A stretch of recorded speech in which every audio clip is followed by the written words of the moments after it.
বিগত 6 তারিখে 6 নভেম্বর 2024 সালে কমিটিটা পাস হয়।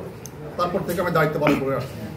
আমাকে কমিটি দেওয়ার পর থেকে আমার যিনি প্রতিনিধি ছিল ডক্টর আজাদ সাহেব, হান্নান সাহেবের মনোনীত, উনি বারবার বিভিন্নভাবে হুমকি টুমকি দিচ্ছে। ওনার লোক দিয়ে বিভিন্নভাবে কলেজে মারধর করতেছে, ছাত্রদেরকে দিয়ে মানববন্ধনের নামে ছাত্রদের ক্লাস বিঘ্ন করতেছে। ওনাদের একজন কর্মী দিয়ে একজন শিক্ষককে ক্লাস থেকে বাইর করে দিয়েছে। তা আমরা গতকালকে আমরা একটা সাধারণ সভা আমাদের কলেজে করা দরকার। আমরা আমাদের 5 সদস্য 3 জনের প্যানেল দিয়ে আমরা 4 জনের প্যানেল দিয়ে গতকালকে আমরা আমার ছাত্রের বাসায় 2টা মিটিং করছি।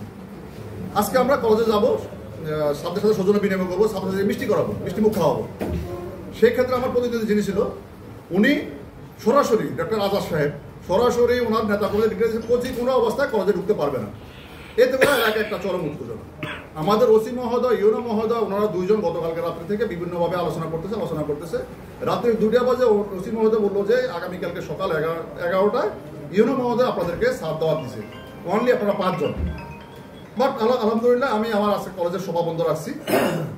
কলেজ বন্ধ রাখার পরে আমরা যখন শুনলাম যে উপজেলা গেটে প্রচুর লোক এম এ হান্নান সাহেবের নেতৃত্বাধীন ডক্টর আজাদ সাহেবের নির্দেশে, তখন ওসি স্যার বললেন স্যার মনে হয় যেন আপনার উপজেলা নেতৃত্ব লোক আছে, ওরা আমাদেরকে ঢুকতে দিবে না। ওসি স্যার বললো যে ঠিক আছে আমি আপনাদেরকে জানাচ্ছি। ওসি সাহেব আধা ঘন্টা পরে কল ব্যাক করে বললো যে আসেন আপনার নিরাপত্তা আমরা দিব। ওসি সাহেব এও বললো যে আমার সাথে ডক্টর আজাদের সাথে কথা হয়েছে। ডক্টর আজাদ বলছে যদি খাজা আহমেদ মজুমদার আপনার কল্যাণ কলেজের কমিটিতে না থাকে তাহলে উনি আপনাকে ফুলের মালা দিবে ইউনো অফিসে, আপনি আসেন। আমি বললাম যে স্যার আপনি কি শিওর কিনা? বললো যে হ্যাঁ আপনি আসেন শিওর। পরবর্তী বললো স্যার এখানে নিরাপত্তার অভাব, আমি ভোট করতেছি, আমি আসবো কিনা বলেন, আপনি যদি নিরাপত্তা দেন আমি আসবো। বললো যে আসেন। যারা আমি আসলাম, আসার পর উপজেলা গেটে নানটু শিবম সহ এরা কতিপয় 400-500 লোক অতর্কিত ভাবে আমি আবার আমার বিদ্যুৎসাহী সদস্য এই 2 জনের উপর অতর্কিত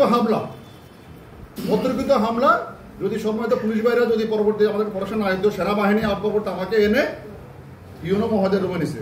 এরপর গন্ডগোলের সময় বারবার বলতেছে যে হান্নান ভাইয়ের কাছে আপনারা আসেন, আপনারা আলগি দিয়ে দিছে, আমার পাঞ্জাবি ছিঁড়ছে, পাজামা ছিঁড়ছে, গায়ে আলগি দিছে। হান্নান ভাই দাওয়াত দিচ্ছে, হান্নান ভাই বাড়িতে আপনাকে যেতে হবে, ওইখানে গিয়ে আপনাকে রিজেন দিতে হবে। এর বাইরে কোনো কথা হবে না। এটা হচ্ছে নান্ডুর কথা স্পষ্ট যে হান্নান ভাইয়ের বাড়িতে যেতে হবে।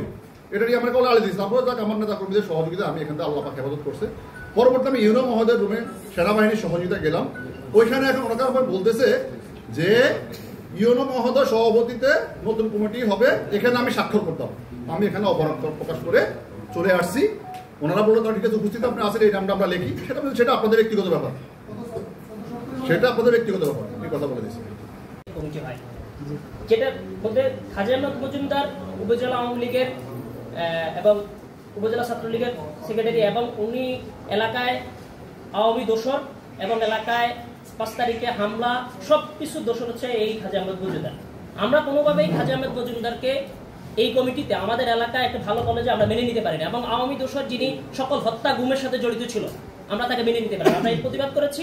এর প্রতিবাদ স্বরূপ আমরা যথাযথ প্রক্রিয়ায় আমরা সেটা জানিয়েছি যে ইনি একজন আওয়ামী এজেন্ট এবং আওয়ামী লীগের বিভিন্ন পদে ছিল, উপজেলা আওয়ামী লীগের উপজেলা চেয়ারম্যান ছিল।